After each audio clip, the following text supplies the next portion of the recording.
మాట ఇవ్వకపోయినా చేసినాడు. మరి ఇప్పుడు ఏం చేస్తున్నారు? ఓట్లు వస్తేనే ఏమన్నా పథకాలు అంటారు, ఏమన్నా అంటారు. ఒక్కటి చెప్తున్నారు, వచ్చి సన్న బియ్యం ఇస్తున్నాం అంటున్నారు. కానీ కేసీఆర్ ఏం చేసిండు? 4 కిలోల బియ్యం 6 కిలోలు చేసిండు కదా. ఒక్కసారైనా చెప్పిండా అది నా బాధ్యత అన్నాడు. పెంచిన అంటే అది నా బాధ్యత, కడుపు నిండా తినాలి అన్నారు. కానీ ఒక్కనాడన్నా మాట్లాడిండా? మాట్లాడలేదు. ఇంకోటి బస్ అంటున్నారు, ఇప్పుడే చెప్పిండు ఉపేందర్, మనది మీకేమో ఫ్రీ ఇస్తున్నాడు, మీ పర్సులకి వెళ్ళి తీస్తే మీరు ఏడుస్తారని వాళ్ళ జేబులోకి వెళ్ళి అయితే తీసుకుంటున్నాడు, డబల్ తీసుకుంటున్నాడు. వాస్తవమా కాదా? పర్సులకి వెళ్ళి ఇస్తే మళ్ళీ తిడతారేమో అని ఆయన జేబులోకి వెళ్ళి సపోర్ట్ కాకుండా తీసుకుంటున్నాడు, డబల్ తీసుకుంటున్నాడు. ఇది ఈ ప్రభుత్వం చేస్తున్న పనితీరు. ఈ శంకర్పల్లికి 2 ఏళ్లలో ₹1 ఎందుకు ఇవ్వలే? 2 ఏళ్ళు అయింది కదా ప్రభుత్వం వచ్చి. కేసీఆర్ వచ్చినప్పుడే ఆ పెద్ద రోడ్లు వేసిండు, కేసీఆర్ వచ్చినప్పుడే ఆ లైట్లు వేసిండు, కేసీఆర్ వచ్చినాకనే ఇవన్నీ చేసిండు కదా. మరి 2 ఏళ్ల నుండి ఎందుకు చేయలే? మొన్న ఎలక్షన్ ముందులో వచ్చి ఆడాడ కొబ్బరికాయలు కొట్టిపోయారు. మరి 2 ఏళ్ళు ఏమైంది? ఒక్కటి మాత్రం వాస్తవం, ఈ ప్రభుత్వం మొద్దు నిద్రపోతుంది, అన్ని గాలికి వదిలేసిండ్రు. ఏం చేసినా నేను చెప్పింది నడుస్తుంది అని రేవంత్ రెడ్డి అనుకుంటున్నాడు. ఆయన దెబ్బ తలగాలంటే కర్రుగాల్చి వాత పెట్టాలంటారు. ఎడ్లకు బాగా వ్యవసాయదారులు అందరూ ఇక్కడ ఎద్దు నడవకపోతే ఏం చేస్తాం? పొడుస్తుంటాం. ఇగో ఇది కూడా అంతే. ఈ ప్రభుత్వానికి కనువిప్పు కలగాలంటే, ఈ ప్రభుత్వం కళ్ళు తెచ్చుకొని పాలన చేయాలంటే ఖచ్చితంగా కారు గుర్తు కొట్టేయండి, ఇక్కడ ప్రశాంత్ని గెలిపేయండి, ఇక్కడ ఉపేందర్ కూడా ఆస్వాదించండి, ఆ పక్కన పోటీ చేస్తున్నాడు. కాబట్టి 2 సీట్లు నేను లెక్క రాసుకొని పోతున్నా. ఖచ్చితంగా ఈ 2 సీట్లు నాకు వస్తాయని, ఒకటి ప్రశాంత్ అయితే ఒకటి ఉపేందర్ది. మీరు అక్కడ పోయి కూడా ప్రచారం చేయండి, అక్కడే గెలిపించండి, ఇక్కడే గెలిపించండి. ఖచ్చితంగా మళ్ళీ కేసీఆర్ని వెనక్కి తెచ్చుకోవాలి. కేసీఆర్ని తెచ్చుకుంటే 2 ఏళ్ళు మా అంటే 2 ఏళ్ళు ఉంటుంది ప్రభుత్వం. మళ్ళీ వచ్చేది కేసీఆర్ గారి ప్రభుత్వమే. కేసీఆర్ గారి ప్రభుత్వమే రూలింగ్ పార్టీలోనే మళ్ళీ వీళ్ళు కౌన్సిలర్లుగా ఉంటారు. పెద్ద ఎత్తున నిధులు తీసుకొద్దాం, ఈ ప్రాంతాన్ని మారుద్దామని మీకు అందరు కూడా మనవి చేస్తా ఉన్నాను.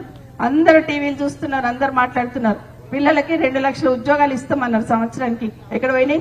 కేసీఆర్ ఇచ్చిన ఉద్యోగాలు తప్పిస్తే మళ్ళీ ఉద్యోగాల గురించి మాట్లాడుతున్నారా? దయచేసి ఇవన్నీ గుర్తుపెట్టుకోండి. మాట్లాడాలంటే చాలా ఉన్నాయి. బీజేపీ వాళ్ళు ఇప్పుడే చెప్తున్నాడు, బీజేపీ వాళ్ళు ఏం చేసిండ్రని ఓటు అడగనీకి వస్తారు. ఈ రామంతపూర్కి గతంలో ఎంపీ గారు 5 ఏళ్ళు ఉన్నాడు, మళ్ళీ ఇప్పుడు ఎంపీ గారు వచ్చి కూడా మళ్ళీ సంవత్సరం అయిపోయింది. మరి ₹1 పెట్టినారా? కానీ రాష్ట్రానికి కూడా బీజేపీ ప్రభుత్వం పైన ఉంది. ఈ రాష్ట్రానికి ఏమైనా డబ్బులు ఇచ్చున్నారా? దయచేసి ఇవన్నీ గుర్తుపెట్టుకొని ఖచ్చితంగా కేసీఆర్ వస్తే నీ రాష్ట్ర కోసం కొట్లాడతాడు, కేసీఆర్ ఉంటే నీ రాష్ట్ర హక్కుల కోసం కొట్లాడతాడు, కేసీఆర్ ఉంటే నీ నీళ్ల కోసం కొట్లాడతాడు, కేసీఆర్ ఉంటే ఒక తండ్రిలాగా తన్నులాడతాడు. కాబట్టి కేసీఆర్ గుర్తు, కారు గుర్తు ఖచ్చితంగా ఓటేసి రేవంత్ రెడ్డి గారు అన్నారు కదా నిశానా జడిపేస్తానే, నీ నిశానా చెడపలేవు, ఇక ఇట్లా ఉంటుంది కేసీఆర్ నిశానా అని పెద్ద ఎత్తున ఓట్లేసి గెలిపించాల్సిన బాధ్యత మీ అందరి మీద ఉందని కూడా తెలియజేసుకుంటూ, జై తెలంగాణ, జై కేసీఆర్. మళ్ళీ వస్తాను, వీళ్ళని గెలిపించండి. చైర్మన్ తీసుకొని ధూమ్ ధామ్ వస్తాం. మళ్ళీ ఇప్పుడు 2 వచ్చినా కానీ అప్పుడు చైర్మన్, వైస్ చైర్మన్ 3 కూడా కలిసి పెద్ద ఎత్తున ధూమ్ ధామ్ చేసుకుందాం ఇక్కడ వచ్చి. అప్పుడు ఇక్కడ ఉన్న సమస్యలు మాట్లాడతాను. ఎందుకంటే చాలా మంది అమ్మలకి పెన్షన్ వస్తలేదు 2 ఏళ్ళ. ఏం చెప్పిండు? 100 రోజులలో పెన్షన్ రాస్తాడు. ఇంకోటి ఏం చెప్పిండు? 2000 వస్తున్నాయా? కేసీఆర్ 2000 ఇస్తున్నాడా? నేను వస్తే 4000 ఇస్తా. ఇగో ఇప్పుడు తీసుకోకుండా పెన్షన్ ఎలక్షన్ కాగానే తీసుకోండి 4000 ఇస్తాడు. ఎక్కడ పోయినాయి 4000? అవ్వకొక్కదానికి ఇస్తున్నాడా? తాతకి ఇస్తలేడా? తాత కూడా ఇస్తా అన్నాడు. ఎక్కడ పోయినాయి? ఇవన్నీ కాదా మాట ఇచ్చింది? స్కూటీలు ఇస్తా అన్నారు చదువుకున్న పిల్లలకి. ఎక్కడ పోయినాయి? 5 లక్షలు చదువుకున్న పిల్లలకి డిపాజిట్ చేస్తాడు. ఎక్కడ పోయినాయి మాటలు? ఉన్న కేసీఆర్ కిట్ కూడా ఎత్తేసిండు. ఇప్పుడు ఒకటి తీసేస్తా ఉన్నాడు. దయచేసి మీరందరూ గుర్తు పెట్టుకొని మళ్ళీ మోసపోకండి. మోసపోతే గోసపడతామని కేసీఆర్ గారు చెప్తుంటారు కదా, మోసపోకండి. ఖచ్చితంగా కేసీఆర్ని తెచ్చుకుందాం. ఇంటి పార్టీ లాగా, ఇంటి మనిషిలాగా ఆయన ఇక్కడ ఒక్కొక్క విషయాన్ని చూస్తుంటాడు. ఎప్పుడు మమ్మల్ని ఏమడుగుతుండే ఎలక్షన్ మన కేబినెట్ మీటింగ్ కాగానే, రైతులు పండించిన పంటలు అమ్ముకుంటున్నారా? ఎట్లా పోతున్నాయి ధర? మరి శంకర్పల్లిలో కూరగాయలు పండిస్తారు కదా, ఎట్లా తీసుకుపోతున్నారు వాళ్ళు? కరోనా అప్పుడైతే సొంత బిడ్డలు ఇదైతే ఎంత ఇబ్బంది పడతాడో అంత ఇబ్బంది పడ్డాడు. రైతులు పంట పండించుకున్నారు కదా, పొలం కడిపోయి కొనండి, వాళ్ళ కష్టం కావద్దని ఒక్కొక్కటి ఆలోచించింది. నిన్నగాక మొన్న మనం ఎకనామిక్స్ సర్వే చదువుకున్న పిల్లలకు ఐడియా ఉంటుంది. రాష్ట్రంలో 10 ఏళ్లలో కేసీఆర్ గారు 90 లక్షల ఎకరాలకు కొత్తగా నీరు ఇచ్చిందన్నారు. కానీ 90 లక్షలు ఇచ్చిన నీరు ఇచ్చిన కేసీఆర్ గారికి ఈరోజు కాళేశ్వరం కమిషన్ అని ఈరోజు సతాయిస్తున్నాడు రేవంత్ రెడ్డి గారు. ఆయన ఒక పని చేయకపోగా ఎట్టి పరిస్థితులలో కేసీఆర్ గారిని సతాయించాలా? మీరు అందరు విన్నారు. ఏడు మైక్ పట్టుకున్న కేసీఆర్ తిట్టకుండా ఊకుంటాడు ఆయన. కేసీఆర్ నిద్రలో కూడా ఆయన కేసీఆర్ గుర్తుకొస్తాడు. కేసీఆర్ తిట్టకుండా అస్సలు వినడు. ఎవరన్నా మన పక్కనున్న ఇంటిని మన బాగా పగోని కూడా మనం సావుమని కోరం కదా, మనకి ఇచ్చేసిన పగోనికి కూడా మనం సావుమని కోరం. అట్లాంటిది రేవంత్ రెడ్డి మైక్ పట్టుకుంటే కేసీఆర్ని సావు నీళ్లలో దుంకని మాట్లాడుతున్నాడు. 10 సంవత్సరాలు ముఖ్యమంత్రిగా పనిచేసి 14 సంవత్సరాలు ఉద్యమం చేసిన ఒక పెద్ద మనిషిని పట్టుకొని అన్నన్ని మాటలు అనొచ్చా? ఒక్కసారి ఆలోచించండి. మన తండ్రి ఆ స్థానంలో ఉన్న మనం మాట్లాడుతూ ఎంత దుర్మార్గంగా మాట్లాడుతున్నాడో. ఎందుకంటే కేసీఆర్ ఏడు చూసినా కేసీఆర్ కనిపిస్తున్నాడు, ఏ రోడ్డు మీద పోయినా కేసీఆర్ కనిపిస్తున్నాడు, నీళ్లు తాగమంటే కేసీఆర్ కనిపిస్తున్నాడు, 24 గంటల కరెంట్ వచ్చే కేసీఆర్ కనిపిస్తున్నాడు కరెంటులో. కానీ ఇంతకుముందు ఎట్లుంటుండే 7 గంటలు ఉంటుండే, అట్లాంటిది 24 గంటలు ఇచ్చి ఇవన్నీ చూసి ఈ రాష్ట్రంలో కేసీఆర్ ఉన్న రోజులు ఇంకా మళ్ళీ ఎవరి పేరు ఎత్తారు జనాలు అనుకున్నాడేమో. ప్రతిసారి నేను తిట్టుకుంటూ తిరుగుతున్నాడు తప్పిస్తే ఇచ్చిన మాట తప్పించుకునే ప్రయత్నం చేస్తున్నాడు. మళ్ళీ ఆ మాటలన్నీ నిలబెట్టుకుంటాడు. ఈ ప్రభుత్వానికి దెబ్బ తలగాలంటే ఖచ్చితంగా మనం కారు గుర్తు కోటేయాలి, ఏపీఎండి అని మరొకసారి మీకు అందరికీ కూడా పేరు పేరున కోరుకుంటూ, మీరందరూ అనుకుంటే అందరి దగ్గర ఫోన్లు ఉన్నాయి కదా, ఫోన్లు లేని వాళ్ళు ఎవరైనా ఉన్నారా? అందరి దగ్గర ఫోన్లు ఉన్నాయి.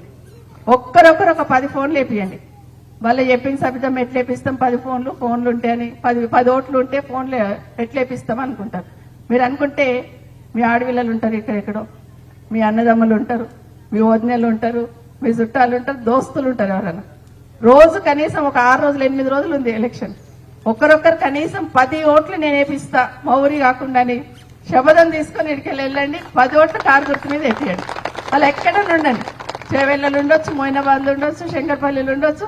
ఎందుకు ఏపీలేరు మీరు అనుకుంటే, అవును ఏం మంచి చేస్తున్నాడని మీరు గట్టి చెప్పి ఏపీయొచ్చు. మీరందరూ కూడా మళ్ళీ రైతు తలెత్తుకొని తిరగాలంటే, మా అక్క చెల్లెళ్ళు భరోసాగా ఉండాలంటే ఖచ్చితంగా కేసీఆర్ రావాలి. కేసీఆర్ గారికి కారు గుర్తుకు ఓటేయండి, వేయించండి అని మీకు అందరు కూడా తెలియజేసుకుంటూ, జై తెలంగాణ, జై కేసీఆర్. ఇంత మా స్లోగన్ నాకు అంత సరిపోతుందా?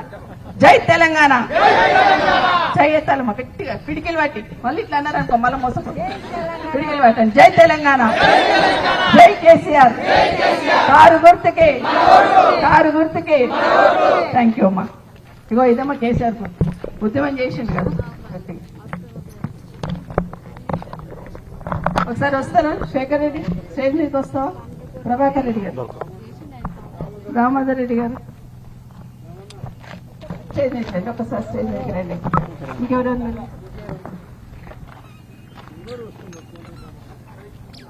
అందరిని పిలవాల్సిన వాళ్ళు స్టేజ్ మీద, కానీ అందరు పిలవాల్సిన వాళ్ళు. నందం గౌడ్ ఏడు, ఒక ఫోటో తీద్దాం రండి మీ అందరితో. ప్రశాంత్, మీ తాత పేరు ఏం పేరు? చంద్రయ్య లేడా? మరి ఆయన ఇష్టయ్య కాదు, జెండా పట్టుకున్నాడు. రామయ్యనా? రామయ్య కదా, నువ్వు జెండా పట్టుకుని ఆడికెళ్ళి తిరుగుకుంటూ నడుచుకుంటూ వచ్చినావు, చెప్పులు లేకుండా కదా. ఫస్ట్ తన ఫోటో దిగాలి జెండాతోనే. ఆడికెళ్ళి నేను దిగిన కాడికెళ్ళి నడుచుకుంటూ వచ్చిండు, ఆ చెప్పులు లేకుండా ఏం లేకుండా. పడతాడా ఏమి? కాళ్ళు నొప్పి లేస్తుందనా? మెల్లగా ఎక్కియాలి. ఒక ఫోటో దేవా.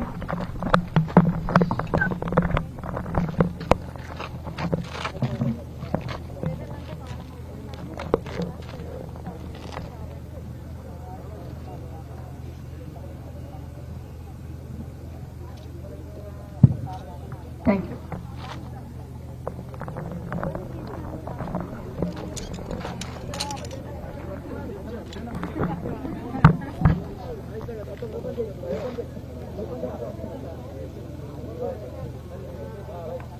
జై తెలంగాణ, జై తెలంగాణ, జై తెలంగాణ, వారి గుర్తుకే, వారి గుర్తుకే. నాయకత్వం, నాయకత్వం. కేసీఆర్ జిందాబాద్. కేసీఆర్, కేసీఆర్, కేటీఆర్, కేటీఆర్. పెద్ద కొంచెం మైకట్టారు.